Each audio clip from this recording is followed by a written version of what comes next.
प्रकृति में पल पल परिवर्तन होता है, लेकिन सांसारिक जीवन में भी परिवर्तन होता है। इवन जहाँ हम यहाँ रहते हैं वहाँ पे भी बहुत सारे बदलाव, बहुत सारा कंस्ट्रक्शन जो है वो पल पल बदलता है। किसी इलाके से अगर कुछ समय के लिए हम चले जाएं और वहाँ पर वापस आएँ, मान लीजिए अगर 1 वीक भी हम वहाँ नहीं रहते तो चीज़ें बहुत जल्दी बदल जाती हैं वहाँ पर, क्योंकि बहुत सारे कंस्ट्रक्शन हो जाते हैं और उन चीज़ों को हम पहचान नहीं पाते। तो आज हम कुछ ऐसा ही समझने और पढ़ने वाले हैं। हमारे कवि हैं अरुण कमल जी ने ऐसी 2 कविताएं हमारे सामने प्रस्तुत करी हैं जिनके बारे में हम सोचते तो हैं लेकिन कभी इतना डीपली नहीं सोचा। आज हम 2 कविताएं ऐसी ही देखने वाले हैं जो अक्सर हमारे सामने से गुजरने वाली चीज़ें हैं, लेकिन हमने कभी उनको डीपली सोचने के बारे में सोचा ही नहीं। ठीक है, यहाँ पर हमारे पास में जो हम करने जा रहे हैं ये class 9th Hindi course B की हमारी बुक है स्पर्श भाग 1। इसके काव्य खंड का अंतिम अध्याय है, यानी कि इस अध्याय के साथ हमारी बुक स्पर्श खत्म हो जाएगी और फिर हम संचयन अपनी बुक शुरू करेंगे। तो ये अंतिम अध्याय में हमारे सामने अरुण कमल जी ने 2 कविताएं प्रस्तुत करी हैं। पहली कविता है नए इलाके में और दूसरी है खुशबू रचते हैं हाथ। तो पहली कविता के बारे में तो मैंने आपको बता दिया कि हम कभी कहीं चले जाएं तो वो कंस्ट्रक्शन इतनी जल्दी हो जाता है कि वो एरिया हम लिए बदल जाता है। ऐसे ही हम अक्सर पूजा करते हैं, खुशबू की वाली चीज़ें अगरबत्तियाँ जलाते हैं। ये अगरबत्तियों को बनाने वाले लोग किन जगहों पर रहते हैं, ये हाथ किस तरीके के होते हैं, वो कैसा जीवन जीते हैं, कुछ इन्हीं की वानगी प्रस्तुत करेंगे हमें इस कविता में अरुण कमल जी। तो चलिए दोनों कविताओं को देखेंगे, इनकी लाइन वाइज अर्थ को देखेंगे, भावार्थ को देखेंगे। उससे पहले अरुण कंवल जी के बारे में जानेंगे, यानी कि उनका जीवन परिचय और उनकी कुछ कृतियां, और फिर उसके बाद पाठ की रूपरेखा। ठीक है, तो शुरू करते हैं अपना ये वीडियो। हम कहाँ से देखेंगे? अरुण कंवल जी के जीवन परिचय के साथ। 15 फरवरी 1954 में बिहार के रोहतास जिले के नासरीगंज में अरुण कंवल का जन्म हुआ था। तो अब आपको ये ध्यान रखना होगा 15 फरवरी 1954। ठीक है, ये पटना विश्वविद्यालय में प्राध्यापक रहे, यानी कि जो यूनिवर्सिटी रही वहाँ पर प्रोफेसर थे। इन्हें इनकी कविताओं के लिए साहित्य अकादमी पुरस्कार सहित कई अन्य पुरस्कारों से सम्मानित किया गया है। इनकी कई कविता संग्रह, आलोचनात्मक कृतियां एवं अनुवाद की पुस्तकें प्रकाशित हो चुकी हैं। बहुत इनका जो इन्होंने जो कृतियां जो रचनाएं करी हैं उनका प्रकाशन काफ़ी हद तक हुआ है। इनकी कविताओं में नए बिंब यानी कि नए दृश्य उभरते हैं। बोलचाल की भाषा है, खड़ी बोली के अनेक लय छंदों का समावेश है। तो इनकी जो रचनाएं हैं वो ज़्यादातर खड़ी बोली में लिखी गई हैं। ये जीवन प्रसंगों को अत्यंत कुशलता एवं सहजता से कविता में बदल देते हैं। जैसे कि अब हम देखेंगे जो चीज़ें हमारे सामने अक्सर गुजरती हैं लेकिन हमने कभी ध्यान नहीं दिया, उन्हीं 2 चीज़ों पर इन्होंने कविताएं लिखी। भाई अगरबत्तियां तो हम लोग अक्सर इस्तेमाल करते हैं, लेकिन ये अगरबत्तियां बनाने यानी कि हर जगह खुशबू जो हमारे घर में फैलती है, इसको बनाने वाले हाथ, इसको बनाने वाले लोग कैसी जगहों पर रहते हैं, कैसे होते हैं, कभी इन बारे में सोचा है? तो मतलब क्या है, इन्होंने जो है जीवन के जो अत्यंत गंभीर प्रसंग है उन्हें कविताओं के माध्यम से हमारे सामने रखा है। इन्होंने अपनी कविता में वर्णात्मक शोषण मूलक व्यवस्था के विरुद्ध आक्रोश एवं नफरत भी व्यक्त करी है, यानी कि जो शोषण करने वाले लोग हैं उस सत्ता व्यवस्था पर भी उन्होंने अपने क्रोध को जाहिर किया है अपनी कविताओं के माध्यम से। ठीक है, अब आते हैं इनकी प्रमुख कृतियां क्या है।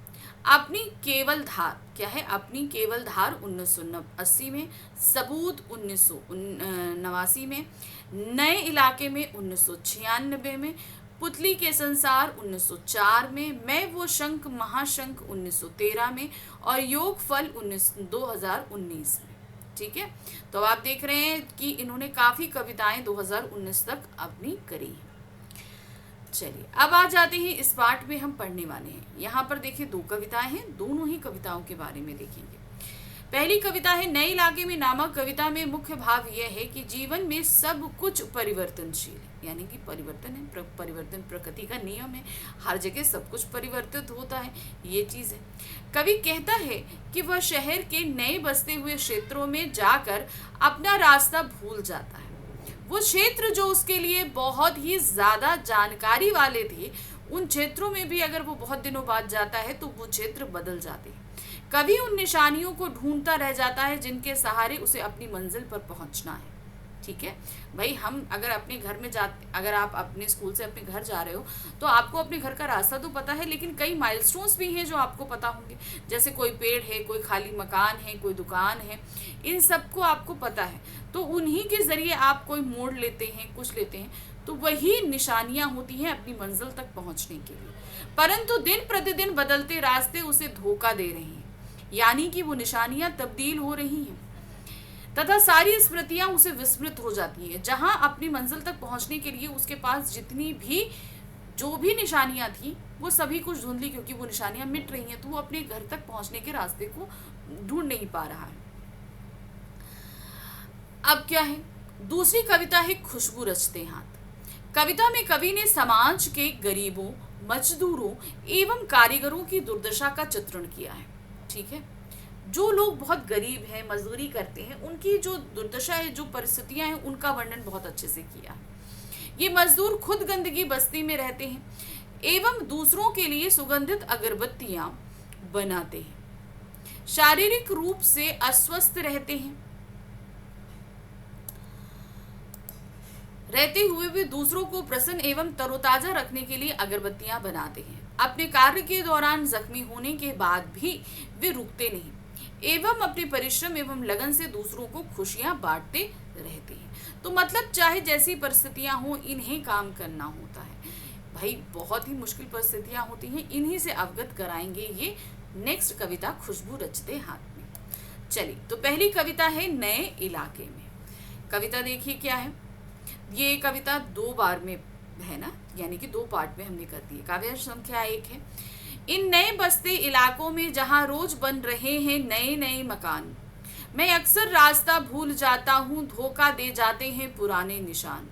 खोजता हूँ ताकता पीपल का पेड़, खोजता हूँ ढया हुआ घर और जमीन का खाली टुकड़ा जहां से बाएं मुड़ना था मुझे। फिर 2 मकान बाद बिना रंग वाले लोहे के फाटक का घर था एक मंजिला, और मैं हर बार एक घर पीछे चल देता हूँ या 2 घर आगे ठगमगाता हूँ। तो अब यहाँ पर क्या कह रहे हैं, ध्यान से देखिए। इन नए बसते इलाकों में, यानी कि वो इलाके जहाँ डेली कुछ ना कुछ कंस्ट्रक्शंस हो रहे हैं, जहाँ रोज बन रहे हैं नए नए मकान, इन इलाकों में जहाँ रोज रोज नए मकान बन रहे हैं, नया कंस्ट्रक्शन हो रहा है, मैं अक्सर रास्ता भूल जाता हूँ। अब वो रास्ता क्यों भूल जाते हैं भाई, नया बन रहा है तो वो रास्ता क्यों बोल रहे हैं अपने घर तक जाने का। धोखा दे जाते हैं पुराने निशान, क्यों? क्योंकि वो अपने घर तक पहुंचने के लिए उनके जो पुराने निशान हैं वो उनको धोखा दे जाते हैं। कैसे धोखा? क्यों? क्योंकि उन्होंने अपने घर तक पहुंचने के कई निशान बनाए थे। एक पीपल का पेड़, एक टूटा हुआ घर, एक खाली पड़ा मकान, खाली पड़ी जमीन और बिना रंग वाला फाटक। अब ये सारी चीज़ें जहाँ बदल जाती हैं वही इनके निशान सारे मिट जाते हैं। तो क्या कहते हैं, धोखा दे जाते हैं पुराने निशान, क्योंकि जब मैं पहुँचता हूँ तो मैंने ये देखा था कि मैंने एक पीपल का पेड़ था, अब मैं वो पेड़ खोज रहा हूँ रास्ता ढूंढने के लिए। अब मैं वो पीपल का पेड़ खोज रहा हूँ तो वो पीपल का पेड़ अपनी जगह नहीं है। खोजता हूँ ढया हुआ घर, एक जहाँ से मुझे रास्ता लेना था वहाँ एक टूटा हुआ घर था, वो घर भी अब वहाँ पर नहीं है, टूटा हुआ। और ज़मीन का खाली टुकड़ा जहाँ से बाएं मुड़ना था, एक अपने घर तक पहुँचने के लिए मुझे बाएं मुड़ना था, तो उस बाएं मुड़ने के रास्ते के लिए मुझे ज़मीन का एक खाली टुकड़ा पड़ा हुआ था। लेकिन अब क्या है, वो ज़मीन का खाली टुकड़ा है नहीं, क्योंकि वहाँ पर नया मकान बन गया। फिर 2 मकान बाद बिना रंग वाले लोहे के फाटक का घर था एक मंजिला। फिर क्या था कि जब मुझे बाएं मुड़ना था उसके बाद मेरे पास जो निशानी थी कि 2 मकान आगे बढ़ेंगे, तो वहाँ से बिना रंग वाला फाटक, घर का जो गेट होता है उस पर कोई भी रंग नहीं था। वहाँ पर एक मंजिला एक ऐसा मकान था जिसके फाटक पर कोई भी रंग नहीं था।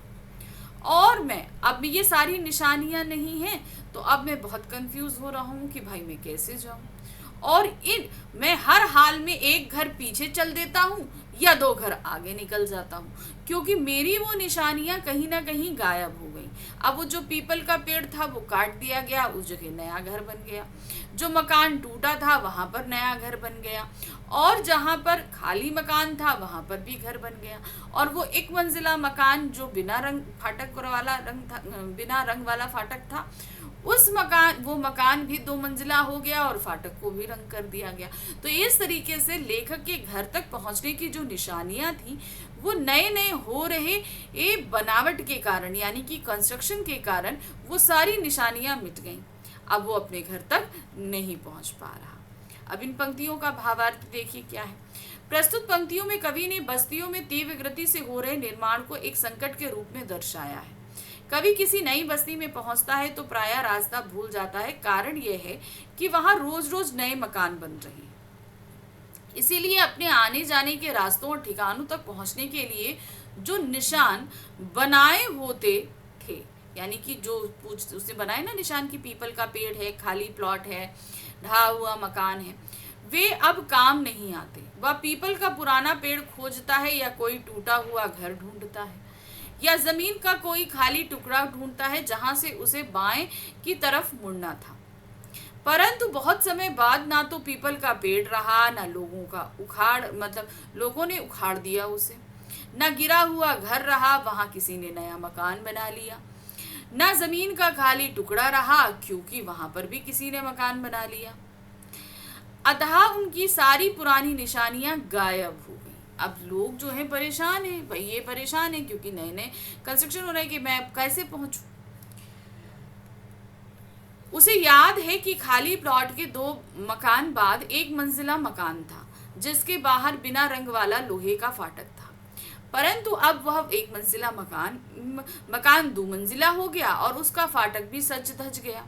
इसीलिए वह अक्सर ठिकाना भूलकर या तो अपने घर से एक आध घर पहले या मुड़ जाता है या 2 घर आगे पहुंच जाता है, यानी कि उन्हें अपने घर पहुंचने में बहुत तकलीफ हो रही है। अब आते हैं काव्यांश संख्या 2। तो ये कविता का आखिरी पाठ है। यहाँ रोज कुछ बन रहा है, रोज कुछ घट रहा है।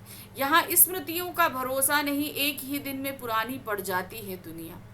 जैसे वसंत का गया पतझड़ को लौटा हूँ, जैसे बैसाख का गया भादों को लौटा हूँ।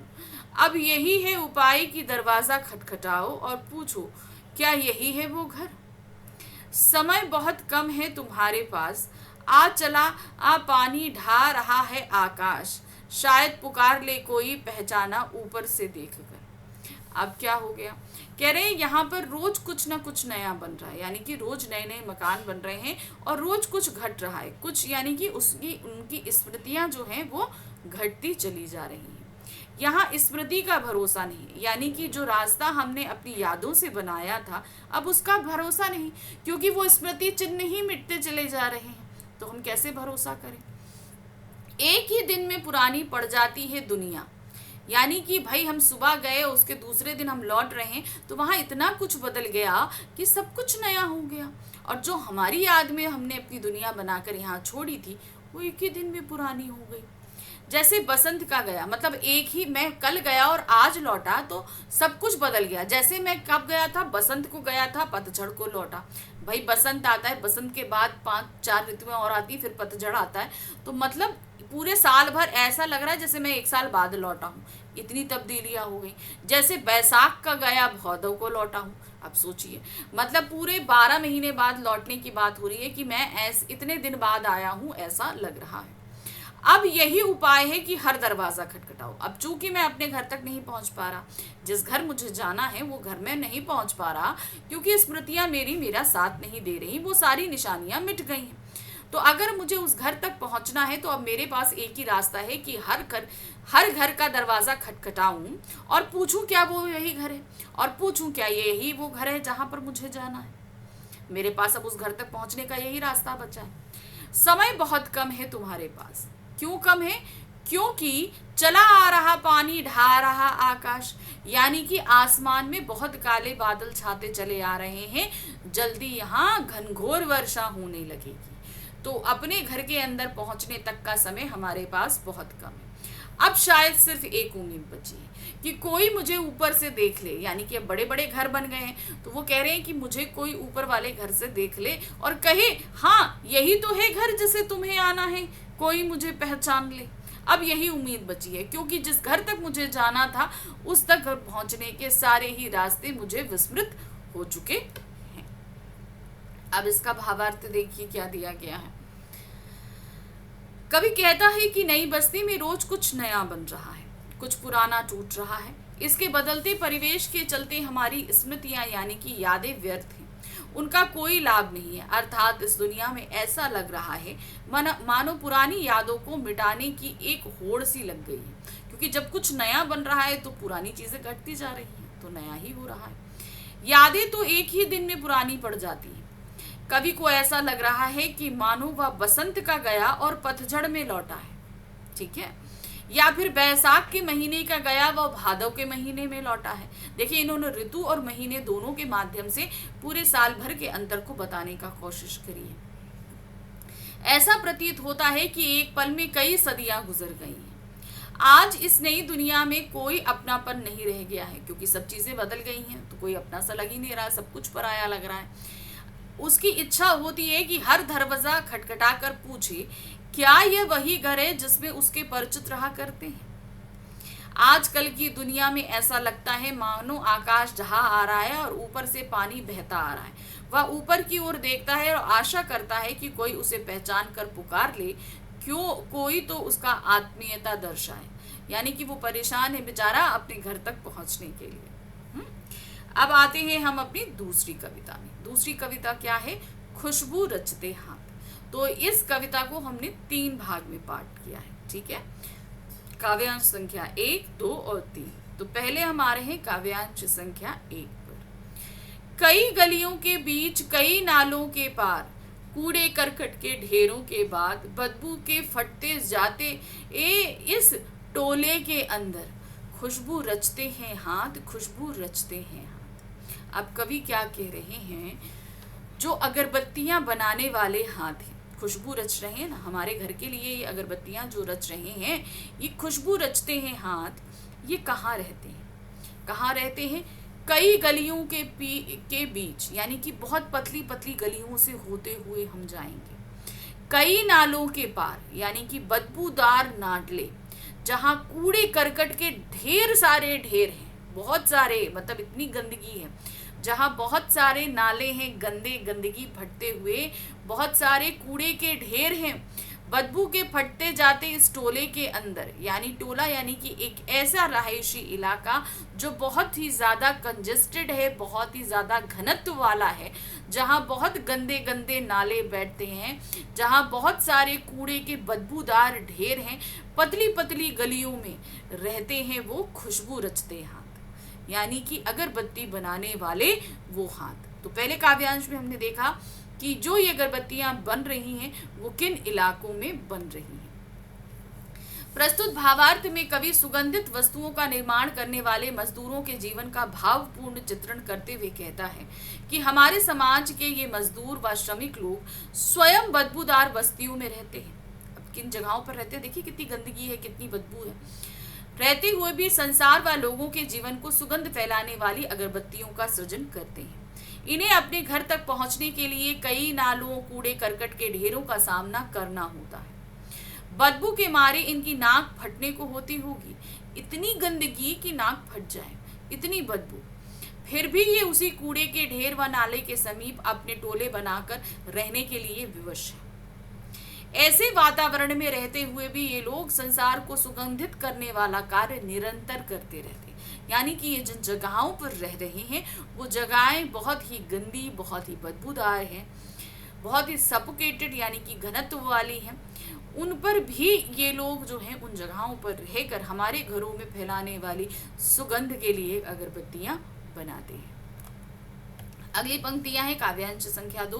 उभरी नसों वाले हाथ, घिसे नाखूनों वाले हाथ, पीपल के पत्ते से नए नए हाथ, जूही की डाल से खुशबूदार हाथ, गंदे फटे पिटे हाथ, जख्म से फटे हुए हाथ, खुशबू रचते हैं हाथ, खुशबू रचते हैं हाथ। अब ये जो दूसरा काव्यांश हमारे सामने लेकर आए हैं, इस काव्यांश में उन्होंने बताया है कि जो हाथ रच रहे हैं इन खुशबू को, यानी कि इन अगरबत्तियों को बना रहे हैं, वो हाथ किस तरीके के हैं या किनके किनके हैं। अब सबसे कह रहे हैं उभरी नसों वाले हाथ। अब उभरी नसों वाले हाथ किसके होंगे? बुजुर्गों के हाथ, जिनके हाथ में जो ये नसें होती हैं ना, ये उभर आती हैं। तो ये अक्सर कब होता है? ये आप बुजुर्ग लोगों के हाथों में बहुत ज्यादा देखोगे, ये नसें जो हैं वो ऊपर की तरफ उभर आती हैं। घिसे नाखूनों वाले हाथ, यानी कि जो बहुत ही ज्यादा श्रम का काम करते हैं, बहुत ही ज्यादा, जैसे बर्तन मांजने का काम, जैसे कुछ स्त्रियां क्या होती है बर्तन मांजती हैं तो उनके नाखून घिस जाते हैं। बहुत सारा जो मजदूरी का काम, मेहनत का काम करते हैं, उनके नाखून घिस जाते हैं। तो ऐसे हाथ भी काम कर रहे हैं जिनके नाखून घिसे हुए हैं, यानी कि जो बहुत ही क्या कहते हैं, कठिन परिश्रम करते हैं। पीपल के पत्ते से नए नए हाथ। अब पीपल के पत्ते से नए नए हाथ क्यों बताए हैं? कुछ ऐसे छोटे छोटे से हाथ जो बड़े ही नए नए हैं, यानी कि छोटे छोटे बच्चों के हाथ, उन्हें पीपल की तरह बताया गया। पीपल के पत्ते जो बड़े बड़े से होते हैं, उनके हाथ वो जो कोमल से होते हैं। तो ये नए नए हाथ क्यों बताए गए हैं? क्योंकि ये छोटे छोटे बच्चों के हाथ हैं। जूही की डाल से खुशबूदार हाथ। अब जूही की डाल से खुशबूदार हाथ किसके हैं? जो नवयुवतियां हैं, जो सुंदर सुंदर युवतियां हैं, वो भी इन अगरबत्तियों को बनाती हैं। गंदे कटे फिटे हाथ, यानी कि जो लड़के होते हैं ना, नवयुवक जो होते हैं, जो बहुत तरीके के और भी काम करते हैं परिश्रम के, उनके गंदे फिटे हाथ। जख्म से फटे हुए हाथ, यानी कि वो हाथ भी कार्यरत हैं जिनको चोट लग जाती है, लेकिन अगरबत्तियां तब भी वे बनाते हैं। इस तरह के तरह तरह हाथ जो हैं, तरह तरह लोग जो हैं अगरबत्तियों को बनाते हैं। कवि मजदूर की शारीरिक व मार्मिक स्थिति का चित्रण करता हुआ कहता है कि दूसरों के जीवन में सुगंध फैलाने वाले मजदूरों के हाथ दुर्गति और जीने की विपरीत परिस्थितियों के बावजूद अपना काम जारी रखते हैं। यानी कि मान लीजिए कि अगर हमको चोट लगी है तो हम काम नहीं करेंगे, एक कंडीशन ये होती है, लेकिन उसके बावजूद वो लोग काम कर रहे हैं। इन मजदूरों में कुछ बूढ़े लोग हैं जिनके हाथों की नसें कमजोरी के कारण स्पष्ट दिखाई देने लगी हैं। कुछ ऐसे लोग हैं जिनके नाखून तक काम करते करते घिस चुके हैं। कुछ नन्हे बच्चे जिनके हाथ पीपल के पत्तों की तरह कोमल है, या फिर वे नवयुवतियां जिनके हाथ जूहे की डाल की तरह खुशबूदार प्रतीत होते हैं। कालांतर में काम के बोझ से गंदे कटे घाव वाले उनके हाथ दर्द के बावजूद काम को निरंतर करते रहते हैं। यानी कि कोई भी परिस्थितियां हो, दर्द है, तकलीफ है, कटे फटे हाथ है, लेकिन तब भी वो काम कर रहे हैं। भांति भांति के लोग विभत्स जीवन परिस्थितियों के बावजूद खुशबूदार वस्तुओं की रचना करते हैं। यानी कि उनके जीवन में ऐसी चीजें जिन्हें देखकर हमें घिन आ जाए, हमें तकलीफ महसूस हो, लेकिन उसके बावजूद वो काम करते रहते। अगला और आखिरी काव्यांश है, देखिए। यही इस गली में बनती है मुल्क की मशहूर अगरबत्तियां। इन्हीं गंदे मोहल्लों के गंदे लोग बनाते हैं केवड़ा, गुलाब, खस और रातरानी अगरबत्तियां। दुनिया की सारी गंदगी के बीच दुनिया की सारी खुशबू रचते रहते हैं हाथ, खुशबू रचते हैं हाथ, खुशबू रचते हैं हाथ। अब ये यहाँ क्या परिस्थिति बता रहे हैं? यही इस गली में बनती हैं मुल्क की मशहूर अगरबत्तियां। यानी कि हमारे घरों में जो अगरबत्तियां मशहूर ब्रांड वाली, हम लोग बड़ी जब शॉप जाते हैं तो बड़ी अच्छी अच्छी खुशबूदार अगरबत्तियां खरीद के लाते हैं, ब्रांडेड खुशबू खरीद के लाते हैं। तो ये मशहूर अगरबत्तियां कहाँ बनती हैं? इन्हीं गंदी गलियों में बनते हैं, इन्हीं गंदे मोहल्लों के गंदे लोग बनाते हैं। यानी इन्हीं गंदे मोहल्ले में रहने वाले, इतनी गंदगी में रहने वाले, खुद गंदगी में रह रहे हैं, खुद गंदे हैं उनके शरीर, खुद उनको तकलीफ है, तब भी ये ऐसी केवड़ा, गुलाब, खस और रातरानी की खुशबू वाली अगरबत्तियां बनाते हैं। दुनिया की सारी गंदगी के बीच, जहाँ गंदे नाले हैं, जहाँ इतने कूड़े के ढेर हैं, जहाँ खुद जो लोग अगरबत्ती बना रहे हैं वो खुद गंदे हैं, तब भी वो दुनिया की सारी खुशबू बनाते हैं। इतनी गंदगी में सबसे दुनिया की सबसे मशहूर खुशबू इन्हीं इलाकों में बनते हैं। दुनिया की सारी खुशबू रचते हैं हाथ। यानी कि ये गंदे गंदे हाथ, ये गंदी परिस्थितियों में रहकर भी दुनिया की सबसे खुशबूदार वस्तुओं को बनाते हैं। कवि यहाँ जीवन की विडंबना का यथार्थपरक चित्रण करता हुआ कहता है कि देश की प्रसिद्ध अगरबत्तियां इन्हीं गंदे मोहल्लों में गंदे लोगों के द्वारा दयनीय और विपरीत परिस्थितियों में बनती है। केवड़ा, गुलाब, खस और रातरानी जैसे अलग अलग सुगंधों से परिपूर्ण अगरबत्तियों का निर्माण इन्हीं गंदी बस्तियों में होता है। स्वयं गंदगी में रहकर भी वे श्रमिक दूसरों के लिए खुशबूदार अगरबत्तियां बनाते हैं और पूरी दुनिया में सुगंध फैलाते हैं। तो कहने का तात्पर्य क्या है, उनकी परिस्थितियां जैसी भी, लेकिन वो क्या कर रहे हैं, वो पूरी दुनिया को खुशबूदार करने के लिए, चाहे खुद जितनी भी गंदगी और बदबू में रहे, लेकिन पूरी दुनिया को सुगंधित करने के लिए इतनी खुशबूदार अगरबत्तियों को बना रहे। तो यहाँ पर खत्म हुई है हमारा ये अध्याय और इसी के साथ खत्म हो गई है हमारी ये पुस्तक भी। ठीक है, अब हम पुस्तक क्यों कह रहे हैं, क्योंकि भाई हमारी जो स्पर्श बुक है वो खत्म हो गई, लेकिन अभी हमारा साथ खत्म नहीं हुआ, क्योंकि अब हम लेकर आएंगे अपनी नेक्स्ट बुक जो है हमारी संचयन भाग, जिसमें हमारे 4 अध्याय हैं। ठीक है, तो चलिए नेक्स्ट वीडियो में हम पढ़ेंगे संचयन बुक का पहला अध्याय गिल्लू, लेकिन उससे पहले हम क्या करेंगे, फटाफट चैनल को लाइक, सब्सक्राइब, शेयर करेंगे और टेलीग्राम चैनल को ज्वाइन करेंगे, और टेलीग्राम चैनल का लिंक आपको नीचे डिस्क्रिप्शन में दिया गया है। चलिए मिलते हैं अगली बार। Thank you for watching, bye bye.